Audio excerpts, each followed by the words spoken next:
Bismillahirrahmanirrahim. Assalamualaikum warahmatullahi wabarakatuh. Apa kabar anak-anak sekalian? Semoga hari ini semuanya dalam keadaan sehat walafiat dan Allah memberikan kemudahan kepada kita semuanya dalam mengikuti kegiatan pembelajaran hari ini. Alhamdulillah, hari ini kita masih diberikan kesempatan oleh Allah untuk melaksanakan pembelajaran pada mata pelajaran fikih. Untuk hari ini, materi akan dibahas masih mengenai tentang jual beli.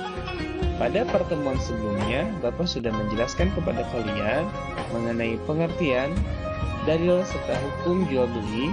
Maka pada hari ini yang ingin Bapak sampaikan adalah mengenai rukun jual beli serta jenis-jenis atau macam-macam jual beli yang ada di sekitar kita.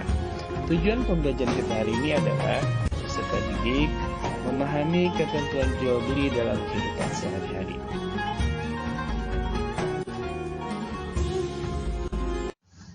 Coba kalian perhatikan aktivitas jual beli pada slide berikut. Yang pertama, ya bisa kalian perhatikan, bisa kalian lihat dalam aktivitas melaksanakan jual beli ini pasti terjadi adanya transaksi jual beli antara penjual dan pembeli. Tidak hanya itu juga, dalam setiap aktivitas jual beli pasti ada barang yang diperjualbelikan atau juga ada uang atau barang sebagai alat tukar.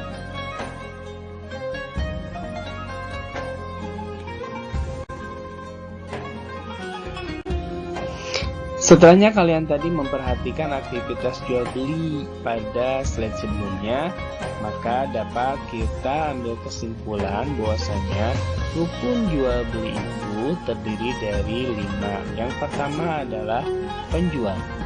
Dalam setiap transaksi jual beli harus ada penjual. Yang kedua adalah adanya pembeli. Nah, ini juga dalam transaksi jual beli harus ada seorang pembeli atau ada orang yang membeli. Dan yang tidak kalah penting adalah yang ketiga, adanya barang atau jasa yang diperjualbelikan. Kemudian yang keempat, adanya alat tukar. Biasanya yang digunakan adalah uang atau juga bisa diganti dengan alat tukar yang lainnya yang setara dengan barang yang akan kita beli. Yang kelima, dalam jual beli itu ada yang disebut dengan ijab dan qabul. Apa sih ijab dan apa itu qabul? Nah, ijab adalah perkataan penjual dalam menjual barang yang akan dijualnya. Sementara qabul adalah perkataan atau penerimaan dari orang yang membeli atau yang disebut dengan akad transaksi atau akad, adanya akad jual beli. Itu yang disebut dengan rukun daripada jual beli, yaitu 1 adanya penjual, 2 adanya barang atau jasa, 3 adanya pembeli, kemudian adanya alat tukar, serta adanya akad atau ijab dan qabul.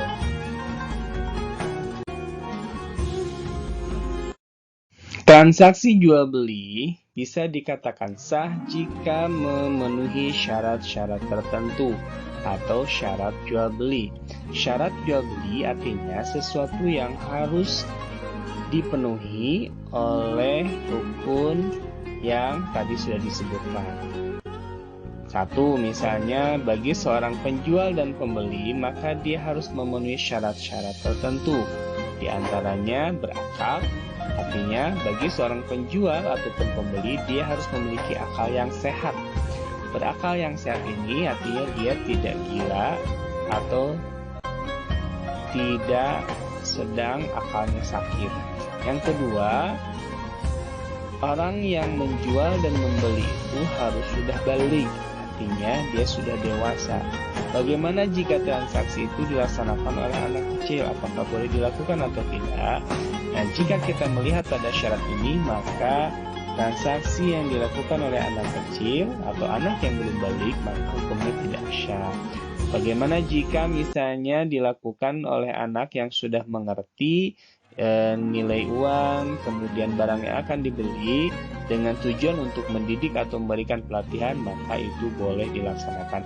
Tentunya pada hal-hal yang ringan saja, jangan menyuruh atau melaksanakan transaksi jual beli oleh anak untuk sesuatu yang nilainya cukup besar atau hal yang berat.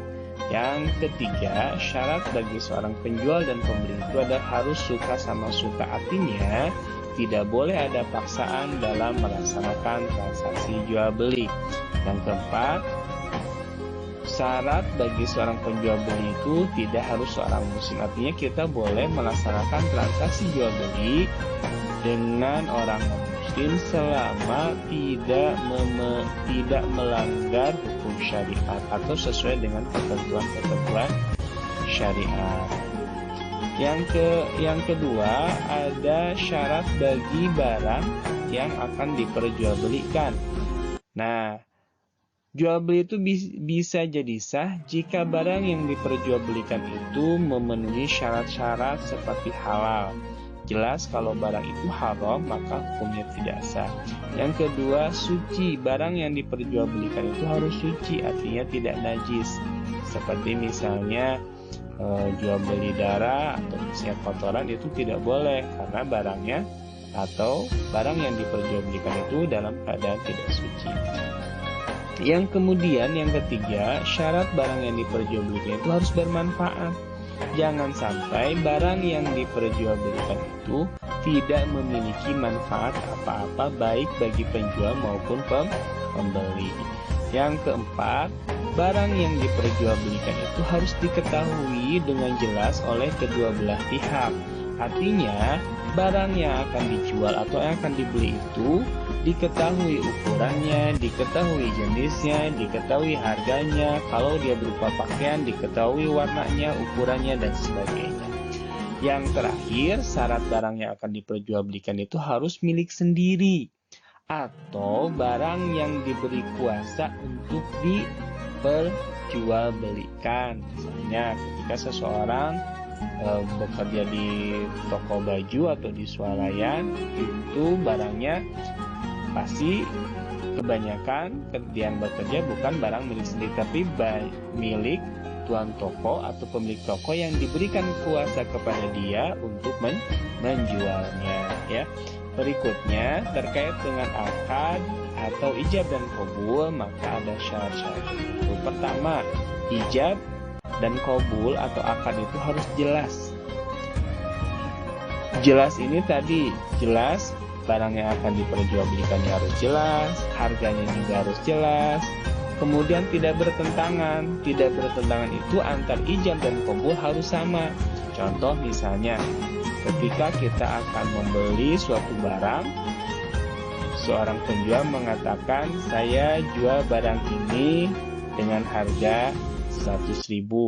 Maka pembeli mengatakan, saya terima atau saya beli barang ini dengan harga 100.000. Jangan sampai bertentangan, yang dikatakan oleh penjual itu harganya 100.000, tetapi yang dikatakan oleh pembeli itu harganya misalnya 90.000 dan seterusnya, ya. Itu tidak boleh, artinya bertentangan. Yang ketiga, syarat daripada akad atau ijab dan qabul itu harus, artinya tidak perlu saksi. Artinya dalam transaksi jual beli yang ringan-ringan itu tidak perlu adanya saksi, terkecuali kalau misalnya jual beli besar, seperti misalnya jual beli tanah, itu perlu ada saksi karena biasanya itu memerlukan saksi untuk membuat surat-surat kepemilikan.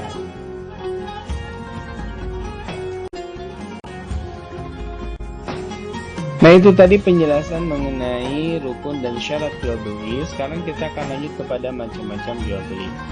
Macam-macam jual beli itu yang pertama ada jual beli barter, artinya tukar menukar barang dengan barang.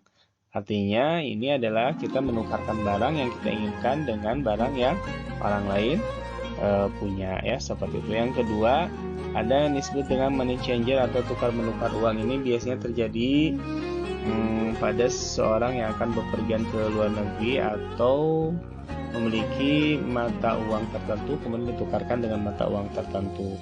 Yang ketiga ada jual beli tunai. Ini jual beli dengan sistem tunai itu atau kadang biasanya sering kita laksanakan dalam kehidupan sehari-hari. Yang keempat ada jual beli dengan sistem angsuran, ini kredit ya.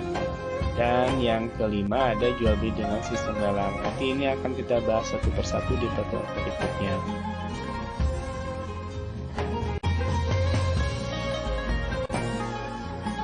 Alhamdulillahirrabbilalamin. Bapak cukupkan sekian untuk pembelajaran hari ini. Semoga bisa membantu pemahaman kalian mengenai jual beli yang sering dilaksanakan dalam kehidupan sehari-hari. Nah, untuk mengetahui tingkat pemahaman kalian dalam praktik dalam jual beli ini, maka Bapak berikan tugas kepada kalian untuk melaksanakan praktek jual beli dalam kehidupan sehari-hari. Misalnya kalian pergi ke warung membeli sesuatu, nah kemudian kalian nanti catat atau buatkan laporan pada lembar yang sudah Bapak sediakan. Ya, nanti KPD-nya Bapak share atau Bapak bagikan. Ini dilaksanakan selama 1 minggu ke depan, jadi dikumpulkannya minggu berikutnya. Jadi silakan kalian melakukan praktek transaksi jual beli, kemudian kalian catat barangnya apa, kemudian apakah rukunnya terpenuhi atau tidak, kemudian hukumnya, kategorinya apakah halal, haram, sunnah, ataupun wajib ya. Silakan kalian nanti lihat KPD atau lembar kerja yang Bapak berikan. Demikian untuk hari ini. Terima kasih atas perhatiannya. Mohon maaf atas segala kekurangannya. Billahi taufiq wal hidayah. Wassalamualaikum warahmatullahi wabarakatuh.